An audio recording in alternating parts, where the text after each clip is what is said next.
This is where the concept of mindfulness appears. Many people misunderstand mindfulness as emptying the mind or forcing themselves to relax. In fact, mindfulness is simply noticing what is happening intentionally and non-judgmentally. When anxiety surges, instead of immediately fleeing, we observe it. When thoughts rush in, instead of sinking into them, we recognize that this is just a thought. This very observation breaks the automatic reflex, opening up a space sufficient for the new brain to resume operation. Neuroscientific studies have shown that when practicing mindfulness, the default mode network in the brain, which is responsible for wandering thoughts, becomes quieter. The PCC posterior cingulate cortex, which is usually highly active when we are anxious, reduces its activity. Experienced meditators describe this feeling as a calming, a spaciousness within, and that very spaciousness is the ground for freedom to sprout. Mindfulness is not magic, but a process of relearning. Every time we realize we are anxious and about to rush into the old habit, we stop and observe. The brain directly experiences that observation is also an option, and gradually a new behavior is formed. But not everyone approaches mindfulness in the same way. Here, the concept of mindful temperament becomes useful. In the survival genome, humans have a tendency to approach or avoid. Some people easily jump into new experiences. Others have a reflexive retreat, and the fight, flight, freeze reaction is the foundation of that temperament.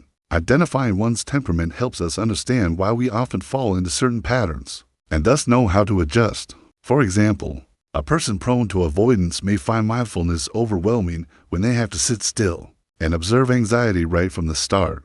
For them, a gentler start, like focusing on breathing or footsteps, will be more feasible. Conversely, a person prone to approach can leverage natural curiosity to explore anxiety as an experience to be understood rather than an enemy to be defeated. Understanding temperament means understanding one's own path. Returning to Jeff, after a few weeks of practice, he began to see one thing clearly. Every time he ate to avoid anxiety, the pleasant feeling only lasted a few minutes, then guilt and insecurity returned. When he observed closely, he discovered that the reward was not nearly as valuable as he believed. And when the false reward lost its allure, the loop began to loosen. This was the turning point. It was not willpower that changed him, but direct experience. Just like John earlier, Jeff's anxiety did not disappear overnight, but he learned to recognize it and was no longer completely controlled by it. Mindfulness gave him space. His temperament helped him choose the right path, and drawing the map helped him see the maze. We have the map, we understand why willpower fails, and we have seen a vivid example of starting to relearn the loop. From here, the next journey will be to change the value of the reward in the brain, a deeper step forward, where we learn to see anxiety as no longer attractive and find better options to replace it. To unravel the anxiety loop, mere observation is not enough. The brain needs a bigger offer. Imagine standing at a crossroads. On one side is the familiar old habit that leads to temporary comfort and then quickly to suffering. On the other side is a different experience, which is genuinely more pleasant and lasts longer. When the brain directly senses that the new path brings more benefits, the value of the old path automatically decreases. No forcing is needed, no straining with willpower. This is the essence of reward-based learning. The brain is inherently addicted to reward. Millions of years of evolution have taught it to choose actions that bring a pleasant feeling and avoid things that cause pain. This very mechanism creates the anxiety loop. A feeling of insecurity appears. We try to flee, drink, scroll online, and receive a little relief. The brain records this behavior as beneficial. To change, we cannot just forbid. We need a more attractive alternative, which is the bigger offer. One of the most powerful bigger offers is curiosity. Curiosity is not just asking the question, "What is this?" but a physical feeling of expansion, eyes lighting up, and a clear mind. When curious, we are no longer contracted in fear, but step out with a different capacity, the desire to explore. Try to notice. Anxiety causes the chest to constrict and breathing to be shallow and rapid. Curiosity makes the body lighter and breathing deeper. That difference is the reward, and the brain can learn to choose curiosity instead of anxiety. Take a simple example. When anxiety appears, we are often drawn into a series of obsessive what-if questions. Instead of trying to stop them, try switching to a different question. What does the feeling of anxiety in my stomach feel like? This small change transforms the fear into an object of exploration. Our body records curiosity as a pleasant experience, and over time, the brain begins to prefer curious observation over the old loop. Jeff, who had suffered from anxiety for many years, tried this practice. The first time anxiety surged, instead of rushing to eat to forget, he tried to stop and ask the question, "What shape does this feeling have?"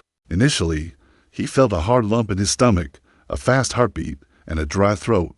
He did not try to push it away, just curiously observed. The surprise was that just a few minutes later, that feeling began to change. The lump shifted and his heart rate slowed down. He exclaimed, "It's not immutable." It turned out anxiety was also dynamic, moving. It was curiosity that opened a new door. That experience was completely different from forcing himself to don't worry. When saying don't worry, the brain still clings to anxiety. But when curious, the brain receives a different reward, a small but real pleasure. And the more it is repeated, that pleasure reinforces the bigger offer, while the old loop gradually loses its value. Here's the core point.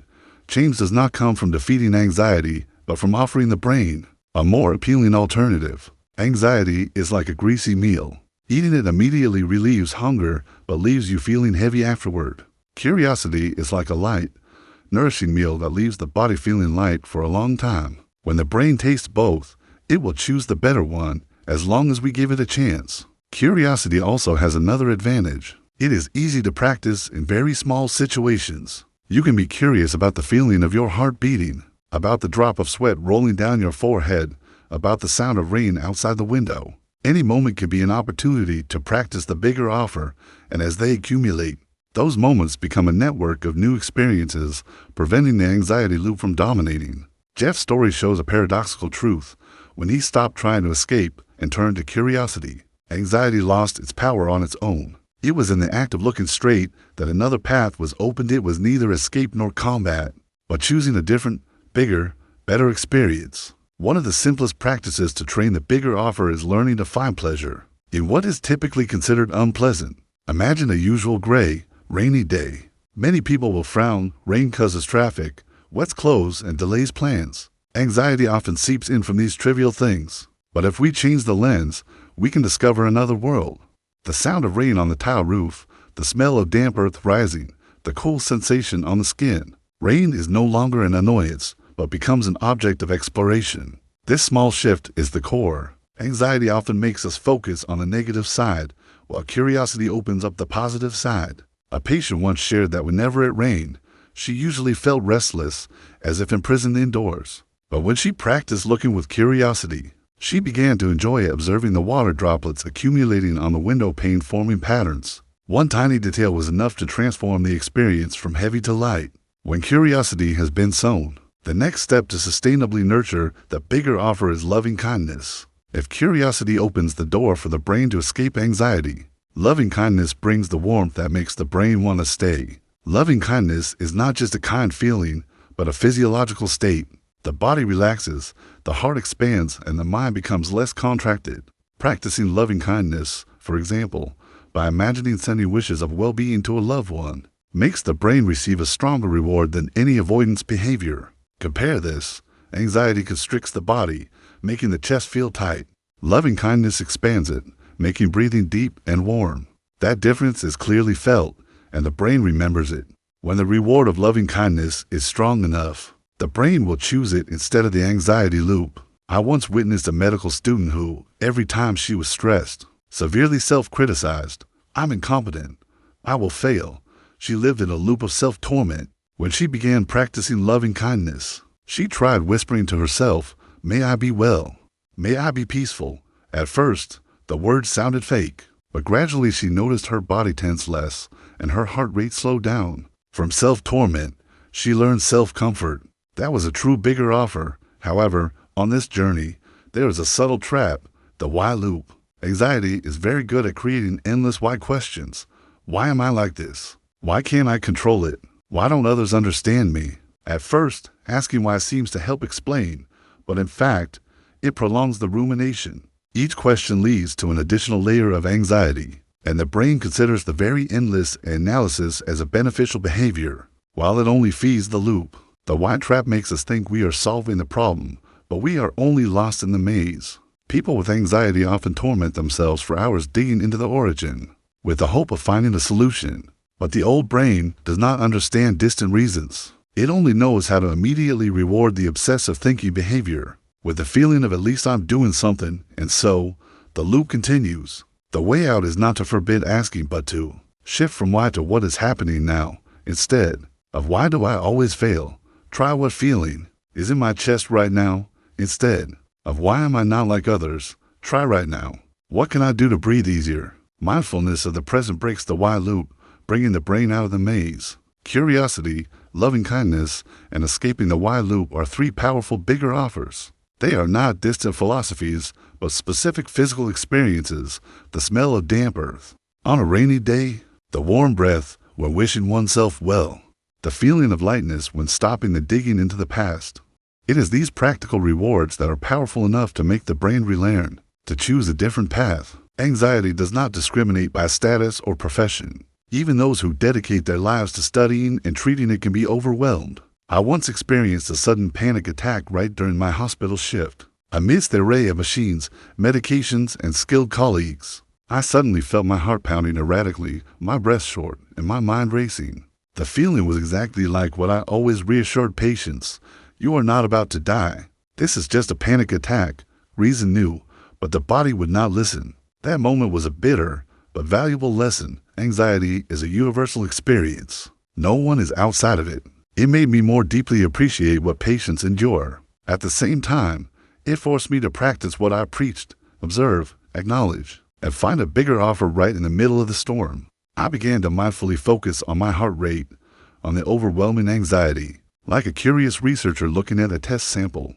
A few minutes later, the panic attack gradually subsided on its own. It did not disappear because I won, but because I chose a substitute experience: curiosity and acceptance. From that experience, I became more convinced of the concept of evidence-based belief. Belief here is not blind faith, but trust that is honed through repeated experience. Every time I practiced curiosity or loving kindness, I directly felt that they helped.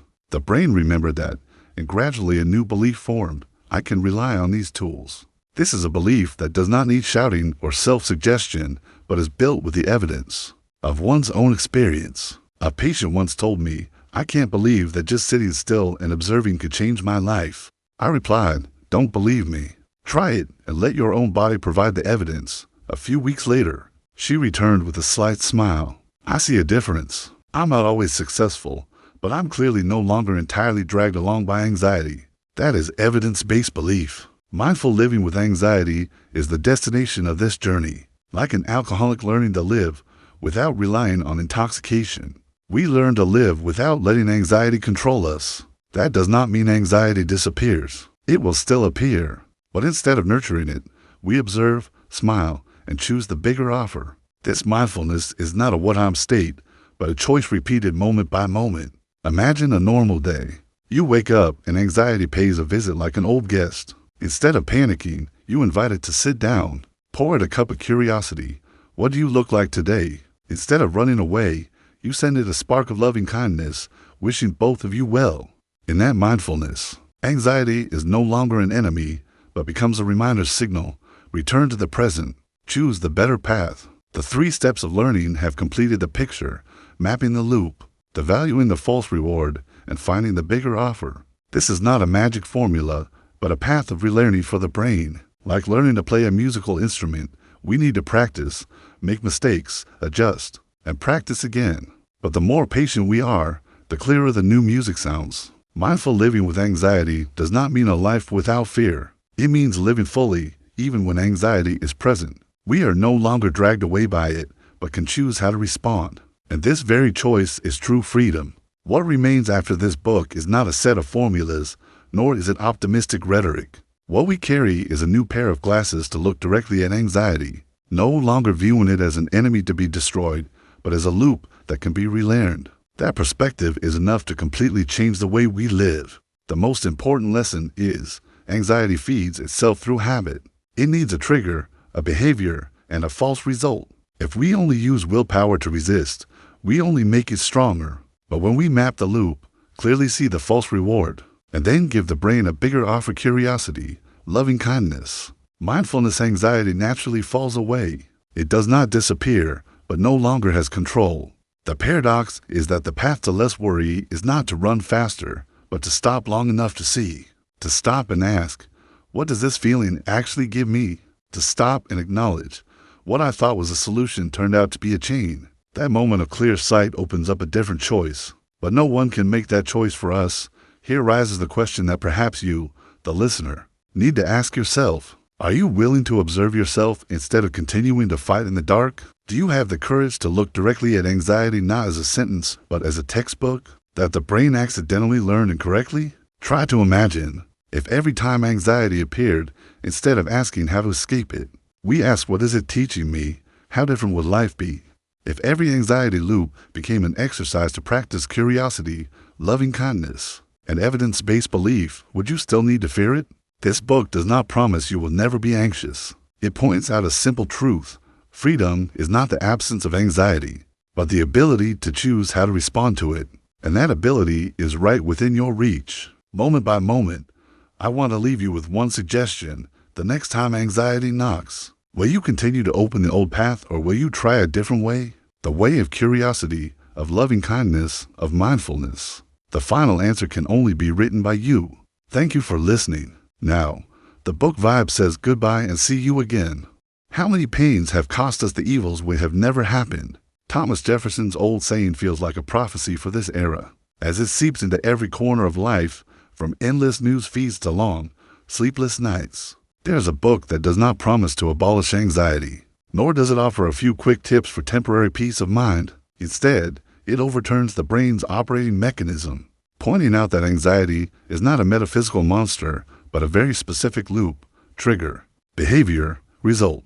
The book, titled Unwinding Anxiety, was written by a neuroscientist, but is not dry like a textbook. It is filled with real-life stories, a lawyer who stays up all night in a panic attack, a student who uses sweets to fill their insecurity, or the author's own experiences in the hospital, when the healer suddenly became a patient of the very fear they had lectured on. The problem is stated very directly. Why do people fall deeper into anxiety? The more they try to fight it. The reason lies in how the brain learns. The old brain, which specializes in reflexes and habits, is always faster and stronger than the new brain, the seat of reason. Therefore, all efforts to think more positively or suppress it often fail, sometimes tightening the loop further. This explains why millions of intelligent, disciplined people are still stuck in repetitive behaviors they know are harmful. The book does not stop at exposing the mechanism. It opens up a different path, not confrontation, but observation, not coercion, but replacement with a bigger, better offer. Curiosity, patience, and mindfulness are experiences that hold a stronger appeal than anxiety. The brain, which simply chooses the more appealing reward, will automatically relearn. This lesson is both surprisingly simple and so paradoxical that people find it hard to believe until they experience it themselves. The question posed to every listener is, if anxiety is essentially just a habit, is it possible that you have lived your whole life nurturing it without realizing it? And if so, is there a way to relearn it like a new skill instead of forever trying to suppress it? One day, when the familiar anxiety returns, will you continue to react with the old habit or try stepping onto a different path? The path of curiosity, compassion, and mindfulness. And before we begin the review of the book, we encourage listeners to purchase and read it so you can fully appreciate the book's content. Because only when you finish reading this book will you fully understand the issues I am telling you about. Please buy the book and support the author. Now, let's start the review of this book together. Anxiety is like an invisible air that always permeates everywhere. It is present in how we wake up with a vague sense of dread, in the feeling of a knot in the stomach in the middle of a lecture hall, or in a fleeting glimpse of an unknown future direction. Anxiety can spread like a social virus, clinging to words, glances, or even a status update on social media. Someone panic buys a cart full of toilet paper at the supermarket, and just a few minutes later, the whole crowd finds themselves needing to rush to hoard as if the end of the world is coming. When I was in college, I was convinced I was immune to anxiety. Regular exercise, healthy eating, regular violin practice, all seemed enough to shield me. Then my body betrayed me, my stomach cramped painfully, and I had constant diarrhea to the point where every time I went for a run, I had to plan the route to pass by a restroom. When I went for a checkup, The doctor asked if I might be stressed or anxious. I immediately denied it. In my mind, an active and disciplined person could not possibly be involved with such a psychological illness. I fabricated another theory. Perhaps I drank contaminated water during a mountain climbing trip. The doctor nodded, prescribed parasite medication, which, of course, did not cure anything. Only many years later did I realize that those stomach pains were a form of anxiety, hidden within my body. I used to think anxiety was easy to recognize: trembling, rapid heart rate, sweating profusely. But it turns out to be a master of disguise. It can be waking up in the morning with an inexplicable unease, or panic attacks that wake you up in the middle of the night. Anxiety has countless faces, and everyone experiences it differently. Some people worry constantly about things no one else notices. Some explode into fleeting panic attacks like a boiling kettle releasing steam. Medical diagnostic standards name all sorts of disorders, from phobias, obsessive-compulsive disorder, to generalized anxiety disorder. But they are essentially different registers of the same out-of-tune instrument. I do not see anxiety as a defect, but as a violin with misplaced strings. If tuned correctly, the music can continue to play. Anxiety also has a strong ability to spread during a conversation. Just hearing someone worry about their health or work, our minds are easily drawn in. It is as if they just sneezed, and the germ has clung to us. Contagion. The emotional transmission makes anxiety spread as fast as a biological virus. There is even an index that measures the fear level of the market, and whenever there is political upheaval or an epidemic, that number jumps. The hard truth is that anxiety spares no one. Even those who look outwardly calm and successful can be engulfed in silent worry. My wife, a well-liked university lecturer, once admitted that in her family, anxiety has been passed down from generation to generation like a genetic habit. It is not noisy but hides in seemingly trivial things: over-planning, getting angry when things do not go as expected. Only when she named it did she realize that anxiety was not a personality trait, but an underlying operational mechanism, and some people confront it more intensely. A lawyer friend told me about sudden panic attacks, usually appearing at midnight, heart pounding, sweating profusely, feeling as if she was about to die. Only when she learned to call it a panic attack did she regain control. This is just a trick of the brain. It cannot kill me. Only then could she practice deep breathing, bring reason back, and gradually break free from the siege of fear. But not everyone has that level of rationality. For most, anxiety is like a smoldering fire that burns all day, consuming energy for no apparent reason. It permeates every corner of life, from meals, work, to even lying in bed. This very prevalence turns it into a social ailment, fueled by the volatile rhythm of modern life. Anxiety also likes to hide in habits. Many people do not realize when they eat ice cream, shop online, or stare at their phone screen for hours. These are also ways the brain firefights insecurity. Like an overreacting immune system, the mind directs all kinds of behaviors to avoid directly facing uncomfortable emotions. However, these behaviors further reinforce the roots of anxiety. Anxiety is not something strange or foreign. It is a part of being human, formed by the brain's very structure for survival. But when that mechanism overworks, it turns into an enemy, and the more we try to avoid it, the more we are submerged in its spiral. Anxiety does not appear spontaneously. It has a clear source: fear plus uncertainty. Fear is the oldest instinct of humankind, helping us survive. When we see a car speeding toward us, we immediately jump out of the way. Without thinking, that reaction originates from the primitive layers of the brain, where fight, flight, freeze is pre-programmed. But anxiety is different. It is born when the brain does not have enough data to accurately predict what will happen. In that void, imagination turns into an accomplice, drawing countless worst-case scenarios. Recall the early days of the COVID-19 pandemic. A new virus appeared. No one knew how fast it spread or how deadly it was. In that ambiguity, millions of brains began to weave dark visions. The VIX index, the fear index on Wall Street, jumped. Panic erupted in supermarkets. It is the lack of information that makes the mind reel, turning fear into collective anxiety. Fear happens instantly in a split second, like snatching your hand away from a hot stove. But anxiety operates over a longer timeline: hours, days, even months. From a short-term survival response, anxiety transforms into a prolonged state, paralyzing people's ability to live fully. To understand this, we need to look at how the brain processes information. The brain has 3 time scales: instant reflex, short-term learning, and chronic state. When in the zone of reflex and learning, fear helps us link actions to consequences, thereby learning. But when data is lacking, the prefrontal cortex, the center of thinking, begins endless speculation. The more information is lacking, the more distorted the speculation and anxiety is born. This feeling is as if the brain is trying to fill in the blanks. Instead of admitting it does not know, it chooses to build up the worst-case scenarios to prepare for the worst situation. This very imagination makes anxiety more corrosive than real fear. Not just individually, anxiety easily spreads through the community like an emotional virus. In psychology, the phenomenon is called social contagion. Hearing a friend talk about the fear of losing their job, we immediately feel insecure about our own work. Reading a worried status update on social media, our heart rate quickens too. This invisible transmission allows anxiety to propagate even through large communities, without direct contact. Interestingly, the more information there is, the easier anxiety can explode. The internet, with its billions of data fragments, seems to help us control things, but in reality, it sows more confusion. The more we scroll through the news, the more we get entangled in contradictions. One source says the risk is low.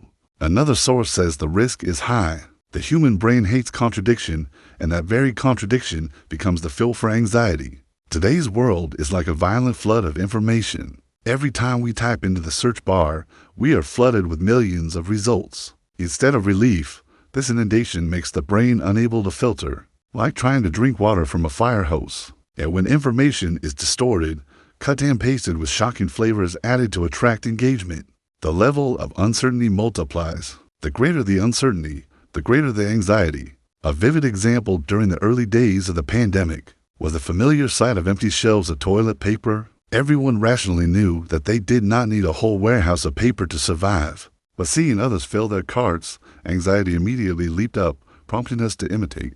Reason is pushed aside, leaving the raw survival instinct. Anxiety spreads no differently than an epidemic, and people become intermediate hosts. Here is the danger. When the brain falls into panic, the prefrontal cortex, the part that helps us reason and make decisions, is virtually shut down. We can no longer think clearly, but only act impulsively. This is when anxiety turns into a panic attack. It makes us hoard indiscriminately, work in fear, and sometimes harm ourselves and others. How can we keep the rational brain from shutting down in the storm of uncertainty? The key lies in recognizing when we are being dominated by anxiety. If you feel your heart racing, your mind is chaotic, stop. Take a breath. Wait for the prefrontal cortex to return to operation. When reason returns, we can compare how the feeling of calm differs from the anxiety and why it is more pleasant. The brain tends to choose what is pleasant, and that is the gateway to loosening anxiety's grip. In fact, anxiety has existed for a long time. Thomas Jefferson once wrote in a letter in 1816 that how much pain have cost us the evils, which have never happened. Those words are not only true for an individual, but also for modern society. In a world of information overload and uncertainty, anxiety has become a collective disease, spreading fast, clinging deep, and difficult to break free from. Try to imagine a seemingly harmless phrase, "I'll just worry about this a bit to be sure." From there, the mind begins to build a chain of actions, checking emails one more time, quickly eating some sweets for comfort, or opening the phone to endlessly scroll through news. At first, these actions seem to provide a sense of control, but then they themselves become a habit loop, and in that loop, anxiety does not disappear, but is fed every day. Our brains operate based on an ancient principle called reward-based learning. When early humans found sweet fruit in the forest, dopamine was released, memorizing the location and behavior to repeat it. That is the survival mechanism. But in the modern world, the same mechanism is distorted. We do not need to hunt to survive, but the brain still craves a reward. Result, unpleasant emotions become the activation signal, and fleeting behaviors like eating, shopping, or browsing the internet become temporary rewards. From this, the formula is formed: trigger a thought, an uneasy feeling, behavior worrying, trying to escape or clinging to a substitute habit. Result, instant relief, even if it is only momentary. The danger is that the brain does not distinguish between a real reward and a false reward. It only registers, this behavior helps reduce discomfort.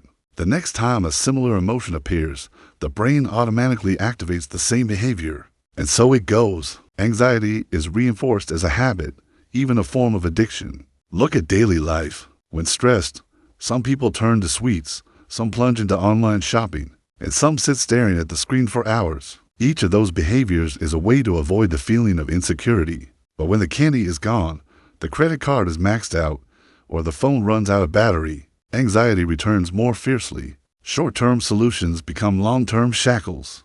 This mechanism is even more subtle when anxiety itself becomes the reward for anxiety. For example, you might think, what if something bad happens if I don't worry? The act of worrying gives you the feeling of being prepared, of being in control. But in reality, it is just an illusion. The brain registers worrying equals better preparation, and thus encourages the repetition of a self-generating and self-sustaining closed loop. I have met many patients who believe that anxiety helps them achieve, study more meticulously, or work more thoroughly, but the price is insomnia, exhaustion, and mental fatigue. Anxiety is no longer a motivation, but a chain, much like constantly taking painkillers. It helps at first, but gradually, the medication itself causes a new pain. What makes the anxiety loop dangerous is that it operates unconsciously. Most of us do not realize when we step into it, or when we repeat it. Only by stopping to observe can we clearly see the connection. Thought leads to behavior. Behavior leads to result. This recognition is the first step toward unraveling it. The more we live in a society of convenience, the stronger the loop becomes. In the past, to get a pair of shoes, people had to wait weeks. Now, just a few clicks and the goods are at the door. The brain receives rewards too quickly, too easily, and thus, addiction sets in. In this context, anxiety is even more easily attached to all sorts of immediate behaviors: eating, buying, scrolling, avoiding.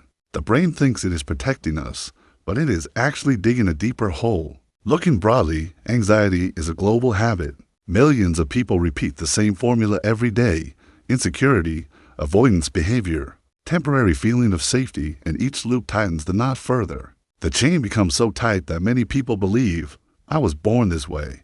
But no, that is not human nature. It is the result of a stuck learning mechanism. Anxiety is a habit, and any habit can be relearned. Once we clearly see the loop, when the light of consciousness shines into the dark place, the chain begins to loosen. This is not a battle to eliminate anxiety, but a journey of learning to observe, relearn, and replace. To change, one must first clearly see their own map. That is the starting point. If you do not identify where you are going, every effort is easily led into a dead end. Anxiety is like any other habit. It operates through repetition. There is a signal. We respond with a behavior, and then the brain records the feeling obtained. Therefore, the most important step is not to defeat anxiety immediately, but to observe and redraw the map of the trigger, behavior, and result. To do this, imagine holding a pencil and recording each cycle. When anxiety appears, what is the accompanying action and what feeling, however small, do we get? After that, this recording is not for immediate judgment or correction, but to open our eyes to the picture that was hidden all along. John is a typical example. He faced a mountain of unfinished work, and the feeling of anxiety immediately rose. Instead of diving into solving it, he procrastinated by watching movies, only to become more stressed by the end of the day. When tired, he turned to alcohol as a short-term escape. The result: work piled up, marital conflicts increased, anxiety returned more fiercely. When guided, John began to map his loop. On it, he clearly saw, seeing the pile of work $, right arrow $, insecurity, $, right arrow $, procrastination, $, right arrow $, temporary relief, but later worse, $, right arrow $, drinking, alcohol, $, right arrow $, family tension. The act of visually seeing these links opened up a new clarity. He was no longer blind in the whirlwind of emotions, but clearly saw each step. From there, he began to dismantle it gradually. First, he stopped drinking, and then learned to recognize his wife's raised tone as a trigger that made him overreact. With just one piece of identification, a significant marital loop was unraveled. This exercise is simple yet powerful. Spend a few continuous days recording. What trigger makes you feel uneasy? What behavior immediately follows? And what feeling does the actual result bring? Do not try to correct it right away, as that is the familiar trap. The brain immediately wants to control, to impose a strategy to eliminate anxiety. But forcing a change before clearly seeing the loop will only make us fall into another cycle. Be patient. Just observe. The power of mapping lies in honesty with oneself. We often do not realize what we do to avoid emotions. One person eats continuously. One scrolls online for hours. One sinks into silence. All can be behaviors in the anxiety loop. But when written down, when looking at the diagram, it is difficult to deny. And that very acknowledgement is the first piece of freedom. This practice requires courage, because looking straight at the map means confronting the truth that many of our familiar actions are not truly helpful, but at the same time, it also brings a strange sense of relief. Finally, we can understand why we repeat things we swore we would never do again. Recognition is the beginning of change. Drawing a map is not dry theory, but a vivid experience. Each time you record a loop, you are illuminating a dark patch in your mind. And the more patches are illuminated, the clearer you see your own operating structure. This insight is not just for anxiety, but for any habit you want to change. Many people believe that strong willpower is enough to overcome anxiety. They try to force themselves to think more positively, stop procrastinating, or stop worrying. But the result is often the same: disappointment, stagnation, and sometimes even a doubling of anxiety. The question is, why? The answer lies in the very structure of the brain. We have an old brain, a survival system honed over millions of years, specializing in automatic processing and creating habits to save energy, and a new brain, the prefrontal cortex, which handles reason, analysis, and control. The problem is that during stress or insecurity, the old brain operates strongly, while the new brain is virtually shut down. That is why in the midst of anxiety, you know well that you do not need to check your phone again, but your hand still automatically presses to open the screen. The old brain wins because it is faster and simpler. For example, a strange sound rings out in the dark. Immediately, your heart pounds and muscles tense up. This reaction does not involve thinking. That reaction originates from the primitive layers of the brain. Similarly, when an anxious thought appears, the old brain has already connected it with the familiar behavior: eating, drinking, checking, avoiding, before the new brain can reason. Trying to control with willpower is like using a spoon to scoop water to put out a forest fire. That is also why delving into the past is often ineffective. Many people think that if they understand the cause of childhood anxiety, they will be free from it. But the old brain does not operate on distant cause and effect logic. It only cares about the immediate connection, feeling discomfort, relieve behavior. Therefore, lengthy analyses of the past rarely change current habits. Another common misconception is thinking that anxiety can be driven away by sheer willpower. In fact, willpower is a very limited resource, like a phone battery. It can run out very quickly. You can strain yourself against a few cravings or a few senseless checking episodes, but sooner or later, you will be exhausted. At that point, the old brain immediately prevails, and the loop repeats itself. The failure of willpower is not because you are weak, but because you are using the wrong tool. The old brain does not listen to shouts of control yourself. It only learns through direct experience. What result does a certain behavior actually bring? If a behavior brings only temporary reward and then leads to bad consequences, the brain needs to feel that clearly instead of being forced. Look at the example of a phone addict. He knows well that staying up until 2 a.m. scrolling online leaves him exhausted the next day. He swears he will stop, but come evening, when uneasy, he opens the phone again. Reason shouts, "Don't do it again," but his finger still scrolls. The instant relief triumphs over reason, and the brain learns that this behavior is effective, even though it is actually a trap. The biggest trap is believing that anxiety can be extinguished by avoidance or suppression. But the harder we try to push it away, the more we pay attention to it. Just like when you try not to think about a pink elephant, the image appears more clearly.